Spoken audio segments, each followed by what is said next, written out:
Hello there, everyone. It is Heather. So I committed that I would try to, as much as possible, get back to doing these LinkedIn Lives and focus it even more so on the art of carrying leadership. So on the book. And so for those who are reading it right now, there could be particular chapters you absolutely love. I'm going to be coming on here live with guests, and I will be trying to bring people that are actually in the books of the stories you read. I want to bring them to life for you.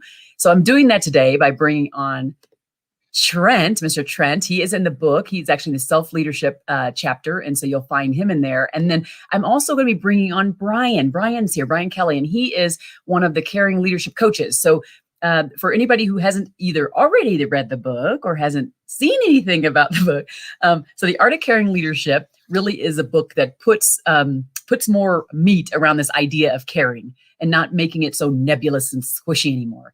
A part of the book, though, at the very back is a link to a self-assessment. And the self-assessment really is for you to be able to gauge where you're at as a caring leader. And then from there, you're invited into a community where there are a lot of caring leaders in development around the same journey with you.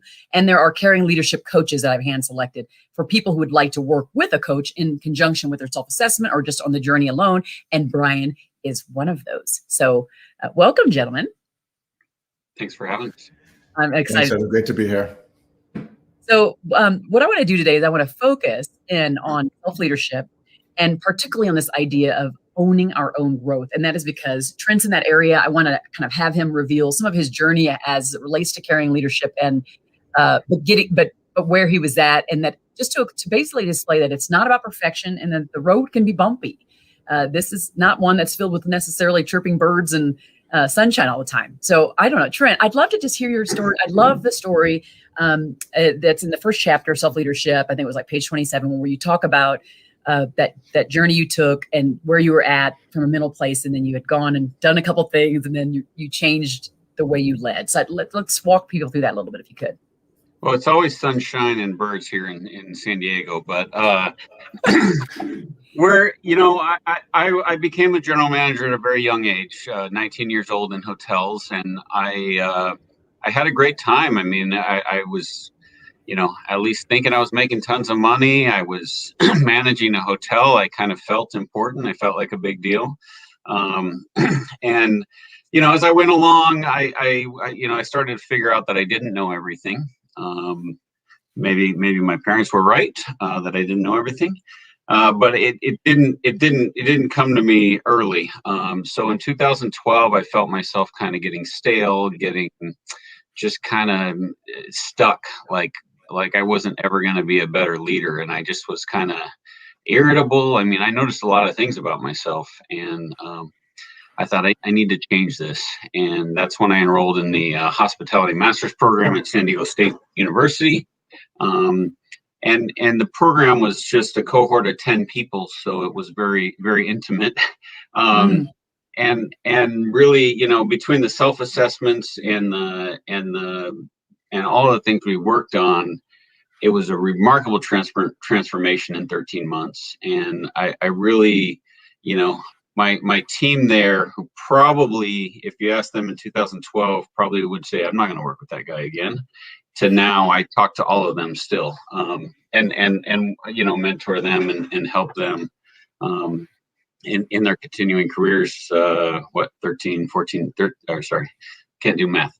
7 or 8 years later, we're still in touch and still very close, based on that transformation that they kind of watched happen during that period. And then right after I did that program, I was quickly promoted. And then I switched companies, but financially it was a big investment. Out of pocket, it was a big investment, but it returned itself probably 3 or 4 times that, and still continues to this day. I still self-development and getting better is what I'm always questioning my own beliefs. So it was a great transformation, and it continues to this day. It wasn't just a 1-year process. I love that. What I love most is, well, number one, this whole development thing is a continuous journey, but that you paid out of your pocket. I remember that now, that part of that story, that you paid out of your pocket. It's not like the employer paid. So that was a big commitment to change how you showed up. And I remember you kind of being like sick of yourself. You're like, I am sick of myself. Like, I got to go do something here because this is just not working. I can't remember there was one little like story right beforehand, and I can't remember what it was now. How I guess I'm listening. I think I'm going back to the interview and what you said to me, but yeah, I know for sure you were pretty much sick of yourself. Yeah, I think I snapped at one of my nicest employees. I mean, it was like, what am I doing? What is wrong with me?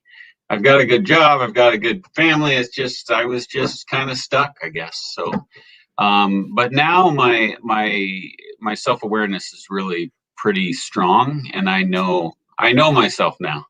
I'm not perfect, and when I make those mistakes, I tend to identify them pretty quickly. Brian, any thoughts on that? So much to love there, Trent. I love the challenging beliefs, right? In terms of as part of our learning and growth journey, that's always got to be something we look at, is looking at perspectives beyond our own and challenging our own assumptions to see differently, right? Which is the journey of what Trent went on. And now his self-awareness is at a place where he's able to do that really acutely and kind of be nimble with that. And some of that is stepping into vulnerabilities. Hey, I'm not perfect, right? None of us are. It's a human thing. Carrying leadership, human, there's that connection there too.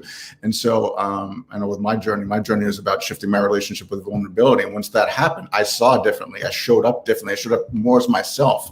And I think when leaders get more comfortable with that notion, and that it's just human, it's not weakness or any other thing we may perceive it to be, I think they can leverage that as a strength. You're muted, Heather. You're muted, Heather. Well, look at it, I was trying to be all nice, and usually I don't mute myself on my own show, but I just decided to be all kind and not do that. But yeah, I'm not doing that again. Not going to be so nice. Brian, I'd love for you to share a little bit about your journey, because that journey of vulnerability, it just, every time you tell it, it gives me the chills. I think that the people that are watching right now could really benefit from that transformation. Sure. Thanks, Heather. So this all happened while I was at my first coaching program in Georgetown. And I remember going in, I was going to be in control, right? I talked to some people who had been through it at my workplace. They gave me the lay of the land. You're going to have to share stories. I'm like, okay, great, but I'm going to control what that looks like. As I fast forward through the program, I was struggling because I was too much in my help me mode. I'm going to help folks instead of being curious and practicing what we were learning. And so I had to have a conversation with myself around what's getting in the way of me showing up how I know I can and what I want to show up as and how I want to show up as a coach. And it was my relationship with vulnerability. And this was a deep dive, tears, the conversation, the really hard conversation that you had to have with yourself. And it was about a week long kind of introspection that I went to come up with this discovery. And it was my relationship with vulnerability. I had been conditioned to believe, and still held the belief, that vulnerability meant weakness. And so that showed up in how I showed up. And so when I was able to reflect on that, what I came to believe, and it wasn't just a matter of reframing it so that I can get through the program and become a coach, that wasn't going to be enough. It was about reframing it to something that resonated, that would allow me to then show up as vulnerable, because as I'm working with leaders and executives and inviting them to be more vulnerable so they can connect and lead their people more effectively, I had to come up with a definition that resonated with me. So the reframe was vulnerability is human, and it's truth, right? It's how we connect with one another. And so once I got to that point, I could feel it in my body. My whole manifestation had changed. And I knew this, not just because I felt it. I go back to before the last set of classes and go up the elevator and then walk to the classroom, which is maybe 100 feet. And two separate classmates stopped me, total different instances. And they said the same thing. They said, "You look lighter." And they weren't talking about my weight. They could see the manifestation change there. And I was like, that's great. I didn't need it, right? Because I already kind of knew that what I'd been through was meaningful for me. And I didn't necessarily need the validation, but the congruence there felt good. And that was what I had felt was incongruence. And now I was showing up more congruently with who I was. And so that changed how I showed up personally, professionally, and I stepped more into who I was. And I saw that person in spots along the way, especially when I was in my comfort zone of, I knew the people, I knew the environment, I was on the sports field, that kind of thing, when I was in my zone, my place of safety, if you will. But now I was able to do that as more of my norm, and that shifted who I became, and I became more myself, sort of as Trent was talking about. Trent, any reflections? Be more vulnerable, be more authentic. You see a lot of that on LinkedIn, and it seems like people are trying to manufacture it. And that's not authentic or vulnerable, right? It's, people are like, hey, you need to be more vulnerable. And they think that means, talking about something, maybe personal, or I don't know what everybody's trying to catch on to the latest buzzword, but just be yourself. Just be who you are. Being authentic, you can't generate that. That's the whole part of it. Right? Oh, I love that. Yeah. Well, I love that. That's what I love about you, Trent. You don't parse words. That's number one, and all this other stuff. You're like, I call BS. Okay, that's good. I'm good. And I think you're right. We cannot manufacture vulnerability. We can't manufacture being a caring leader. I mean, what I always say, there's the 3 requirements. You remember I talked about 3 requirements. It's the awareness that something's got to change, the desire to change it, and the willingness to do the work. And so it's that awareness. And if you don't have the awareness and the willingness, then if you're a person who could give a care, like you just don't care, you just foundationally don't care, which is probably, I would say that a percentage of the population, I'm going to do my optimist side, Trent. I would say that there's probably a larger percentage of the population who have an inkling of care foundationally for human beings, right? Mm-hmm. And then there's a smaller percentage who are like, who just don't give a care. I think there's many more people who don't have the awareness, kind of where you started. And then I think that's it. They don't have the awareness, because then the willingness is like, well, if I knew it, I think I probably would change. I just don't quite know. And it's like bringing that up for them, like sharing stories like this helps to expand their minds, to maybe make them think, wait a second, I don't actually do that practice, like the practice that Trent's talking about, or the thing that Brian said. Like I'm actually not so great either. Like I try to manufacture my vulnerability too. I try to control how I show up too, right? The other day, we just rolled out this podcast. I've done, I don't know, over 100, like 165 of these now. And I saw this person's, her name's Cara. I saw her information on LinkedIn. So there's a story on there, and it caught my attention, and it was about her daughter. And I was like, ooh, what kind of leader in the household does it take to raise a human that's like that person, an amazing child? So I get her on the show, and we're talking about it. Way more flows out than I was prepared for, related to adversity, related to just so much hurt, pain. Oh my gosh. But the joy that seethed from her pores, I broke out in full on crying.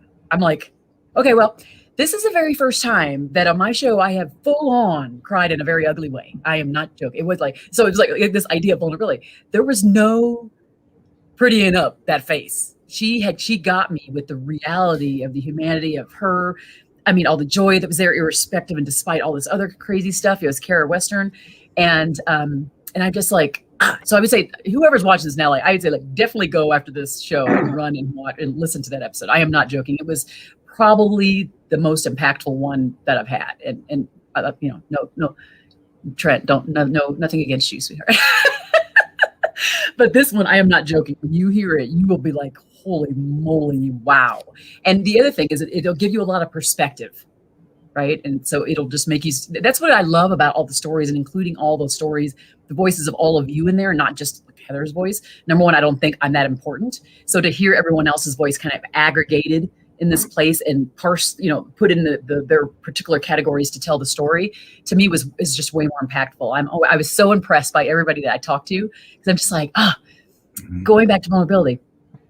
When I ask everybody on the show about a time when they were not the best versions of themselves, and some of the stuff that flows out, and just how, like, the awareness around it, this idea of awareness, that desire is there. It's so darn clear that they know they have to have a better journey. Again, exactly, Trent, you displayed that. And then that stamina part where it's like, yep, and it showed up. I remember a couple of them were like, yep, every single time, like I could feel myself triggered in this one meeting, and I could feel myself like start to boil. And they would say those things. And it's like, so I had to go get a coach. I had to go do this thing in order to work my way back down so that I could actually have more emotional self-control over myself in the meeting with my team or in the meeting with another team, whatever that was, to show up in the way that I wanted to show up. Not really in a I don't really feel like it's manufacturing. I feel like it's, I don't even want to say control. Brian, what would you call that? In terms of the manufacturing vulnerability concept? This idea of what I'm talking about now, of like the person who decides I have to go get a coach in order to make sure that I'm better at my emotional self-control. I want to get a coach for them to work through that with me. It's not manufactured. That behavior is not really manufactured. It is. It's is an it like curated? It's an it's an acknowledgement of you can't do it all yourself. I think. I mean, no, what I meant by the manufactured thing is people are just like, oh, I'm authentic this. And it's like, well, if you have to say it, you probably aren't. So I don't know. I think acknowledging it is a vulnerability. I think that's fine. I don't know. I just, I think a little differently about some things. Oh, I know. I agree with Trent. It starts with acknowledgement, right? And a little bit of opening up and being willing to surrender. And to me, it starts with, like, I talk about vulnerability, right? We talk about, manufacturing or whatever at the front end. We can't kind of go purchase vulnerability or authenticity, right, at the store. It's not like I figured out vulnerability because I had my breakthrough either. It's not like I'm done, right? It's you talk about stamina. It's an ongoing process, and you've got to have a level of self-compassion, self-awareness, self-acceptance, and self-love. And that's what shifted for me, was how I chose to see myself was different. And we can't necessarily lead and move to a new place until we change our relationship with ourselves, because inevitably, no matter what the topic is that I work with people on and as I do my coaching work, it always comes back to some aspect of relationship with stuff. No matter what the to-do, the goal, the achievement is, it always comes back to it without fail. And so whether it's relationship with judgment, relationship with whatever it might be, control, fear, vulnerability, these are all things we need to kind of shift our relationship with. Some people, are at different places with that, and it may be different for different people. But those are the things that we've come to be conditioned to. This is how I need to show up to be successful in businesses and in life. It's ironic that now those are the things that we need to shift. And without judgment, right? We're all human. But back to, let's look at the human first, right? And it's okay if I need to shift my relationship with control or failure or whatever that might be, because it's not in a healthy place. So just acknowledging that and using a language that's not beating yourself up, but I had an unhealthy relationship with vulnerability. It's just the truth, right? And so when we speak our truth, it's liberating to some extent, and it's also productive because it's opening up to movement forward and new possibilities. Is that Chester like reading my book in the middle of that? Hey there, Chester, thanks for joining me. Hi. Just thought I'd drop in, and I don't know if you've heard of this book. It's amazing. Chester's awesome. So Chester wrote the foreword for my book, and he's written multiple of his own, like best-selling, and it's just amazing. So I welcome you here. And we were kind of having this conversation because Trent is one of the leaders that I highlight in the book. And what I love about I selected like kind of a whole bunch of different types of leaders, and it was from all different walks, different levels. Some people who are, general managers, like him is a general manager of it's near Marriott, right?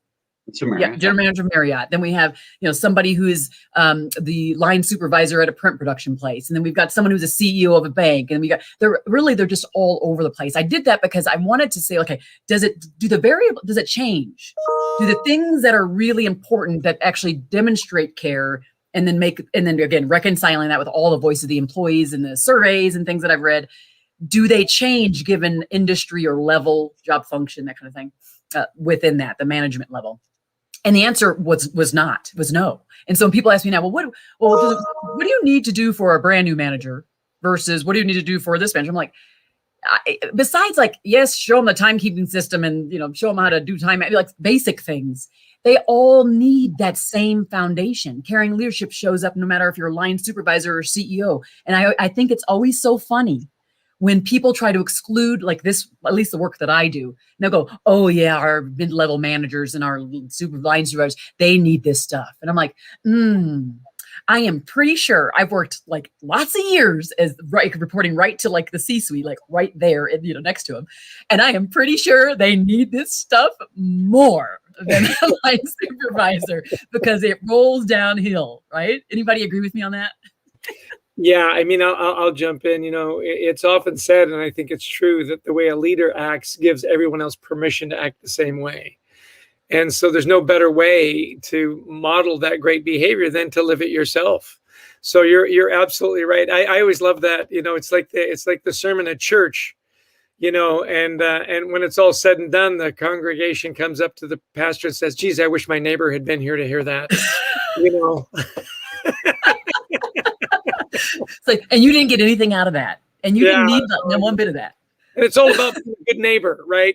So it's yeah, I think you're spot on.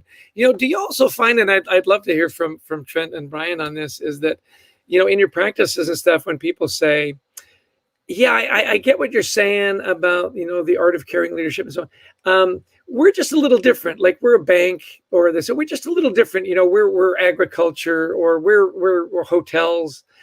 And, my comeback has always been, do you have people working for you? Because if you have people working for you, it'll probably work for you too. I mean, Brian and Trent, do you come up on that sort of denial? Yeah, I think the denial in my case, had you told me all this stuff at 19, I knew it all. I didn't need this. I didn't need it. I knew everything. If you told me at 25, I still knew everything. I was ascending in my career. I didn't need the help. So I think the awareness is what brought it to the forefront. So yeah, everybody might need it, but to your point, Heather, I think the top needs it first. Those are the most experienced. Those are the ones that need the reminders the most often. The young, I don't want to say young because that's whatever, but the people that are young leaders at least are the ones that are putting every bit of themselves into it, and it's us old guys that need the reminder. Thanks. I love that so much. Brian, anything to add there? So my connection wasn't so great. So can you reframe the question for me, please, so I can respond to it? Basically, this idea of like that the C-suite are the ones that are kind of going like, oh yeah, like the middle level managers and below, they need this caring leadership. Okay. And not me. And we're like, no, you probably need it the most. I've seen how you interact in those meetings. So that's what we're saying is, what are your thoughts? Because that's, Trent was just talking about, I think it's like the more senior people need it before the ones who are like literally trying their best, like fighting tooth and nail to be the best they can in the brand new role as a supervisor. And the other people need the reminders. So to me, it's sort of like what I said before about, I had my shift with my relationship with vulnerability. Now I got vulnerability figured out, right? It's like the CEO, just because I've got tenure in the role as a leader. Oh, now I got it. I don't need to learn anything new. Well, guess what's happening while you don't need to learn anything new? The world's changing. The dynamics are changing. The people having their needs and their leadership styles are different. And the people that your peers are going to have different perspectives. So how do you interact with people that are different from you? That's not going to change because people are different, right? And so I think it's being open to the learning that happens as you grow as a leader, rather than the mindset of, I got it figured out. I've reached this level of status. That means I've got it figured out. So I can dial down the learning. I think actually you need to dial up the learning the higher up you go, and the humility a little bit as well. I want to take a minute and just recognize those that are chiming in. So hello there, Gary from the UK. Yes. Trent's a one-of-a-kind guy. Love him. So yes, I'm glad you got some good benefit there, and obviously the vulnerability stuff. I can't see who it says LinkedIn user. Don't know who that is. And then Bruce, yes, this idea of we started off just saying investing in ourselves ensures that he was saying investing in ourselves ensures we can control our progress and not be on the whims of others in the organization. And so we talked about, before you got on, Chester, we were really talking about self-leadership, where Trent actually shows up in the first chapter under self-leadership, talking about a time where he decided to own his own growth. And after he did have kind of more of an epiphany, self-awareness happened. And then he went into this place where he decided to kind of transform, but it was because he had the self-awareness in order to say, oops, something's got to change. And he wasn't happy about himself. So the catalyst was like, I'm kind of a jerk. So Heather, can I just, in terms of the question that was raised up there, or the statement, and you use the word own, I prefer own to control my progress, right? Because it's owning, when you step into owning your progress by investing in yourself, because I don't know that we can control our learning and our progress, right? Because life happens and you're going to get learning in unexpected places, but the ownership of I'm going to be committed to it is something we can all do, right? Mm-hmm. Yeah. Trent, you going to say something? Well, yeah, and we talk about investing in yourself. It's so easy to say, I feel like I need help in this. I need help in writing, so I'm going to enroll in a class in community college or whatever. My investment in myself was, as you mentioned, out of pocket. It was $30,000 in a year. It wasn't a small amount of money for me or for most people. And that investment, I'll tell you, talk about keeping skin in the game. It's you better get as much as you can out of it, because it's that $5,000 check, $6,000 check was due every quarter. It was due. So investing in yourself, putting skin in it, whatever it is, whether it's accountability to other people or however you can own that. And on the self-awareness piece, one piece that just keeps coming to mind, I know it's kind of off what we're talking about right now, is if you think you're self-aware, if you think that you really know yourself, when's the last time you changed your mind on something? Because if you haven't changed your mind on something, you're probably not very self-aware. If you're always right, one of my favorite, this isn't a book ad because it's not a common book known, but this Seth Godin book here, the title of it is "What Does It Sound Like When You Change Your Mind?" And it's just a series of his blogs, so nobody needs to go out and look for it. It was like a $250 book. It's not that. It's one of my favorite titles because, as you know, Heather, you've read some of my work. I love to change my mind on things. I love to just change my perspective on things. So going back to self-awareness, if you haven't changed your mind on something, you're probably a little lacking in the self-awareness. Sorry, it's just a little bit of a rant. No, that was good. Chester, anything from you on that? Yeah, I love that, Trent. I do. I remember with our first child, you learn so much when you start having kids, right? And I'll never forget when she learned how to say, "I changed my mind." I thought, wow, that is really like a leap forward in your cognitive ability for you to sit back and say, "Dad, I changed my mind." It is. I think so often leaders are afraid to change their minds because it'll mean they're wrong somehow. I was reading a thing. I think you'll get a kick out of this. A guy was saying, we don't celebrate failure like we should. We hide failure. We think it'll make us less, and weaker. And he said, look at a baby. He says, babies laugh like a couple hundred times a day while they are failing at everything, right? They can't walk. They can't talk. They're pooping in their pants. They're enjoying every minute of it. And here we are now. We're more evolved, and we never admit a mistake, and we don't laugh nearly as much as we should. And I thought, that's a great lesson. Especially from the author of Leading with Gratitude. I love it because, as you can see, Apostle of Appreciation. So it's all about being grateful. And with Chester, just like all the posts he puts out there, it's like, yep, here I am with my granddaughter. Yep, here's what I'm doing. I mean, you're just always doing it. I think that's awesome because that is who he is. And there's that's what I call congruence in chapter 1, right? It's like, this is what I value and this is what I'm doing all day, right? It makes a lot of difference. Anybody want to bring up any chapter concept, some concept that's in the book that really just boom, like hit you when you were reading it? They'd like to talk it through, or a story. Yes, Chester. He's muted. He's muted, but he's passionate about it. Let me unmute myself first. It's my first time doing anything virtual, so give me right. Let me jump in just really quick because I need to jump out to do another thing. So I apologize. I arrived late and I'm leaving early, but that's all right. Really did love the book, and I'm sorry I didn't wear my purple T-shirt. I realized that's okay. Yeah, so we can laugh about my failure. Yeah, thanks, Trent. Just really rub that in. Thank you. Is this idea of the creating safe spaces? I just love that so much. Number 7, provide them safe spaces. I think now more than ever, people are looking to be safe. It's not just psychological safety, it's emotional safety. And as leaders, we've got to figure that out and make sure that people's voices are heard. And you just do such a great job in this about, earning people's trust, making them speak the truth, that's normalized. You don't have to worry about me jumping out. You talk about psychological safety, but I love the section is show an openness to hear the hard things, that it's not always going to be unicorns and rainbows. We're going to have hard conversations, and that's going to be okay.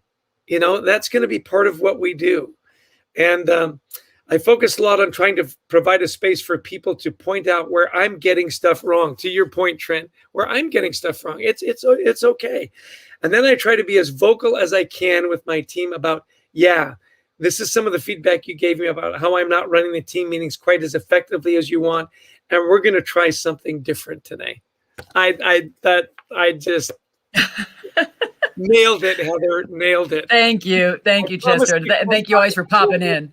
Yeah, I will wear purple next time. Brian, great to meet you. Trent, a pleasure. Big finish, guys. Bring it home. Oh, we will. See you later. Thank you. You bet. Bye-bye. He's probably going on to like a keynote or something. So I see that I can't see, it says LinkedIn user. So maybe that is Sarah. I can't quite tell, but it says great comments on self-awareness trends, the ability to have your ideas challenged and for you to consider that someone else might have more or better information is an important trait when leading. It is part of surrounding yourself with smart people and relying on their input to guide your decisions. I don't know if that's it. I think that's Sarah. So thank you for that. If that's Sarah, and if not, thank you for whoever that is. That's actually Rich guess, and I don't know. Oh, is it? Yeah, I see the same thing. It's not identifying, so I don't know. Very interesting. Okay. All right. Well, that's good. Thank you, Rich. I love when he joins these. Rich is another gent that shows up a couple times in the book too. So great guy. Yeah. Yeah, it really is. This idea, I think that hearing the hard things, or even as Chester just talked about, this idea of, it's Rich. Thank you. This idea of helping people speak the truth, because often they don't. I've been having this issue lately because we do Employee Fanatics. We help facilitate listening sessions for either in the DEI space, employee engagement, but in particular right now, this last year, it's been stuff in the diversity, equity, inclusion space. And when we do it, because we're outsiders, people speak the truth, the full truth. We go deeper. I ask the right questions, right? But when you want to have them do that inside with like HR or other managers or whatever, they are not comfortable. And then the leaders are frustrated because they're like, well, now I'm comfortable, like creating the space for them to get comfortable. And then they're not comfortable. And so everybody's frustrated. It's like, well, listen, you didn't create a trusting environment first. So if they didn't trust you, they aren't going to tell you squat. Truth is not coming out, right? Well, I'd love to hear you all on that. Well, that environment of trust it's ongoing. I mean, I'm this is something I mess up frequently. Again, I create great relationships with people, and I've talked about it before. I've kind of not talking about it as much, but I have ADD, and part of ADD is quick responses. My brain immediately jumps to a solution to the problem they're giving me, and okay, yeah, that's good. Okay, let's do that. Go. And what that does is people go, well, he doesn't even want to hear what I have to say. I mean, you talk about it a couple of times. It's funny because it's, for me, number 4, 6, and 7 are all tied together about creating a listening culture. Sometimes what I have to do is I go, okay, we're having a meeting. I'm shutting up for 10 minutes. You guys go, you guys talk away. Or sometimes I'm not there. So because I create a response, I don't know if it's a guy thing or it's an ADD thing. It's just, I just go, oh my God, I got to fix a problem. It's my mind just jumps to that. So it's really important for me to step away and shut up and know when I have to shut up. Probably that goes that self-awareness, but that goes to the self-awareness you were just talking about. There's this acknowledgement that you're going to go do it again. Like, I'm going to do it again. So you guys go over there, do the thing, then tell me what I need. I love that. Brian, anything to put in there? Yeah, and so I love what Trent just shared. And then what I would add is, so you do it in an external session, and you've got, you're all jazzed up to kind of be that leader, and then the environment hasn't changed that you go back to, right? So I think what shows up for me often is there's fear that's present there, and it shows up as ego, or it shows up as conditioning that you don't have the self-awareness to identify, and then go into curiosity like Trent was doing. Hey, I'm going to be quiet for 10 minutes, and you guys kind of figure out, or ask a question to help them, sort of like, I'll support you, but I want to hear what your thought process is and that you've worked through it to some extent. So you're just not kind of depending on me to give you the answer. And so there's all great possibilities when we become curious and we lead with curiosity. That's also part of, I think, caring leadership and leading with love. And so, love and fear, right? So I think if we have fear-based cultures and we're not leading with love, then that's part of the opportunity, right? And then I think curiosity is a companion to that as well. I want to add on something on here from Michael. And Michael is real. He does some stuff that like you used to do, Trent. Well, I mean, you used to be the instigator some years ago of doing this a lot. So Michael does this too. And this is going to sound cynical, but people care about what and whom they get paid to care about. And Michael, you and I are going to agree to disagree on this one.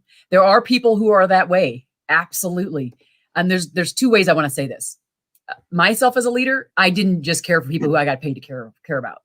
So there were people that were outside of my team. In fact, so much so that other leaders would be like, how do you have this much time to appreciate other people who aren't like, don't have anything to do with your job? Like people just in the building. How do you have time to uplift people? But it's because I saw the value of them as human beings. It wasn't about what I was getting paid to do around for them. I wanted to show up that way with heart. It was who I was, it was in my fiber. And I went out of my way to do that. So that might have been cynical, but not everybody is built that way. And I would say the other thing is that in this book, so you can chuckle, Michael. In this book, I share all of these voices of these leaders who are on this journey of struggle where, yes, they're paid to lead people. And they're also, there's just like this struggle that I talk about. It's a messy one of like, my ego's in the way. I have these projects, I have these processes, I need to get promoted. And at the same time, there's these people here who depend on me and I care for them and they're good people. And I know their families. Okay. So they have this thing that's going on constantly. And there is a battle to be more caring. So I agree with you that it's not an easy thing and it might not even be natural for some. But we are right now at a time where people need more care. And I can guarantee you right now, people are more receptive to this idea of what does care mean and how can I express it more? So that's my soapbox, Michael.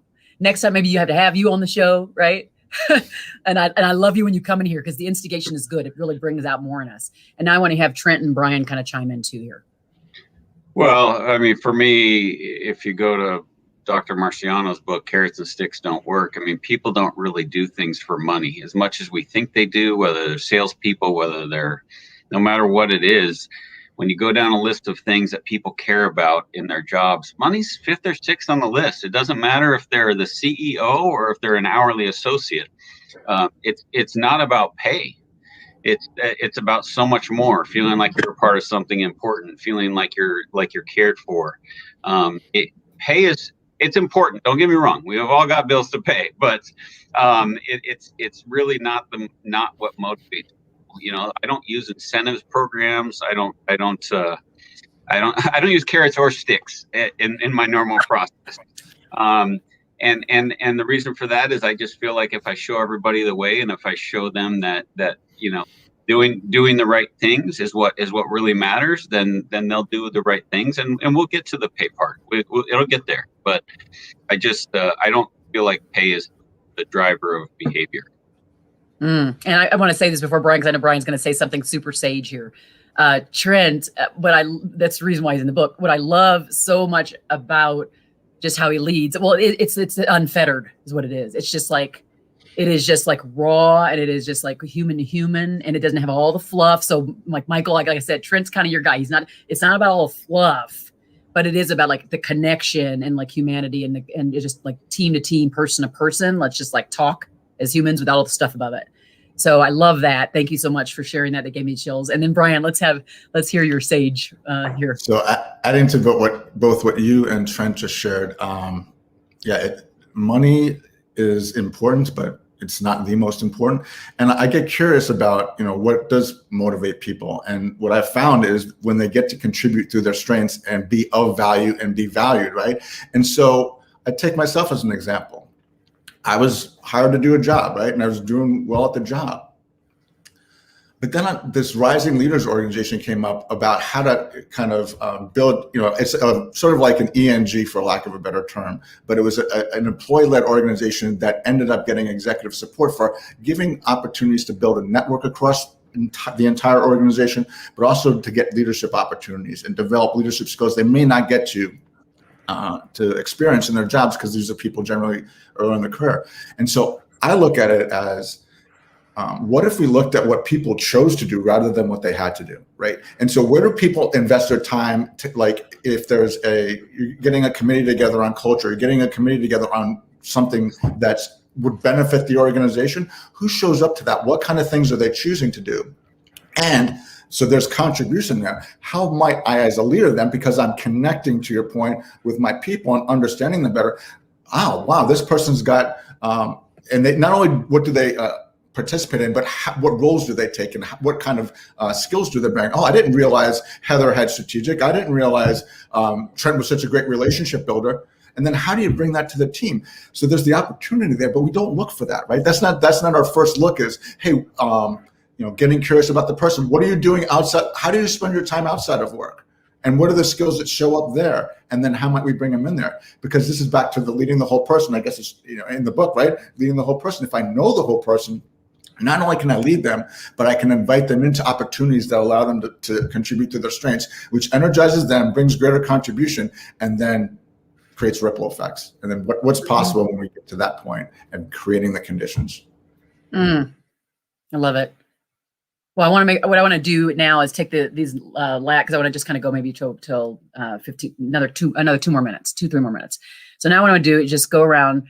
What is the thing that today, and even those in the chat as well, for those when you're on here, what is the one concept or the thing that just boom, like it hits you in the head today, the most important thing that you think you'll take away as a result of it, or something it's today, or something that's, if you read the book, something that's in the book that was the most important part, an impactful thing for you. Actually, let's see. Let me look. Michael has a response for us. So let me look at this really quick. So when I mentioned the things that they get paid to care about, I meant the things that they are able to invest any amount of time, effort, money, and compassion into. So a manager may care about their people, but they may be prevented from doing the things that would actually demonstrate that care.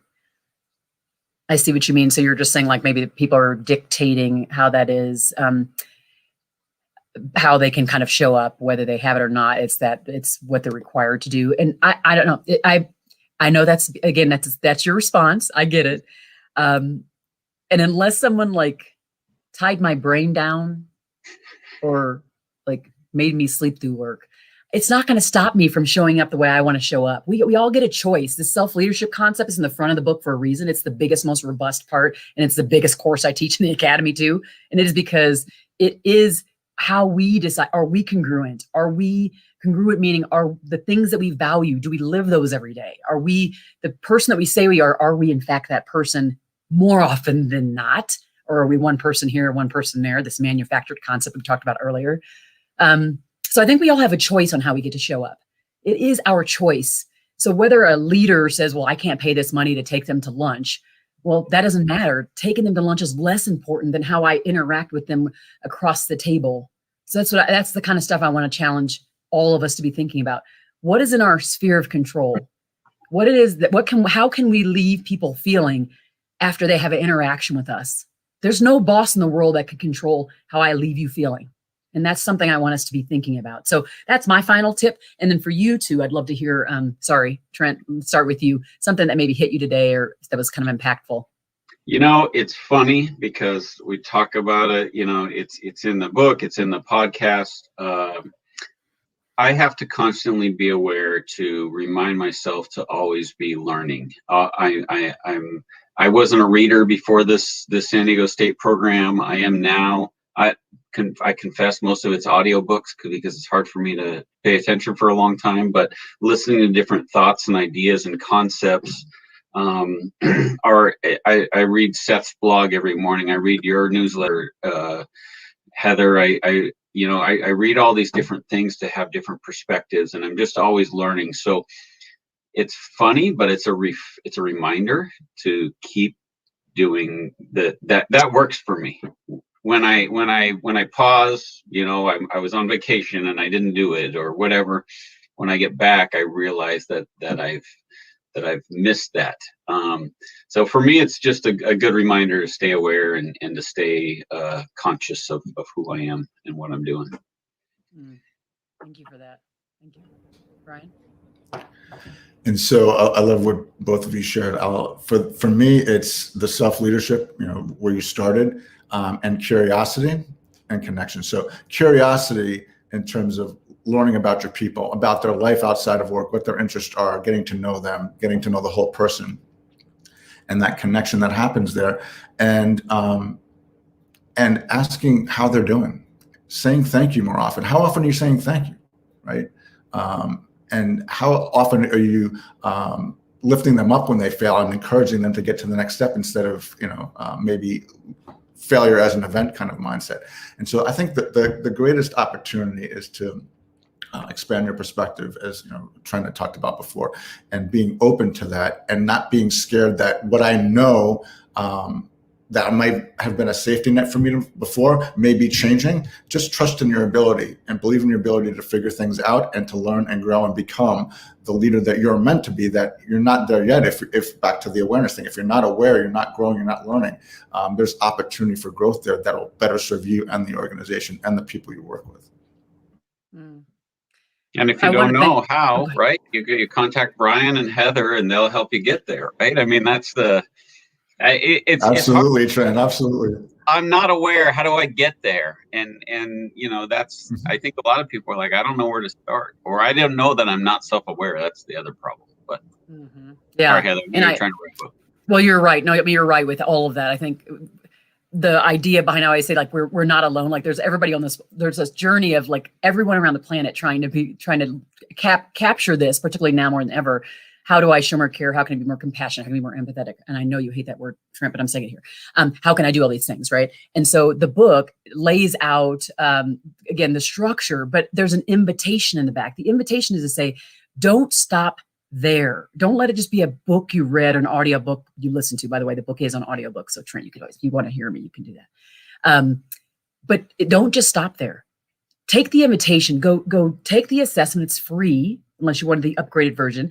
You go into the community where there's all these people starting to now gather down the streams of the different behaviors in the book, and just be there for each other in this space that we can call it safe, but it's really this idea we're going to build trust over time. We can present things to each other and come up with some solutions together. And then there's the academy that helps you fill gaps, this idea of what Trent's talking about, constantly learning. So you can go, the invitation still exists. You can go to caringleadership.co and enter into that entire support system. It's an ecosystem of care and love that's just really ready for you and to encapsulate you. So I appreciate everybody, Michael and Gary and Ashley and whoever, Rich and Bruce, whoever else was on there. I appreciate all of you being here. We will try to be consistent doing it every Wednesday, unless I'm on vacation or something like that.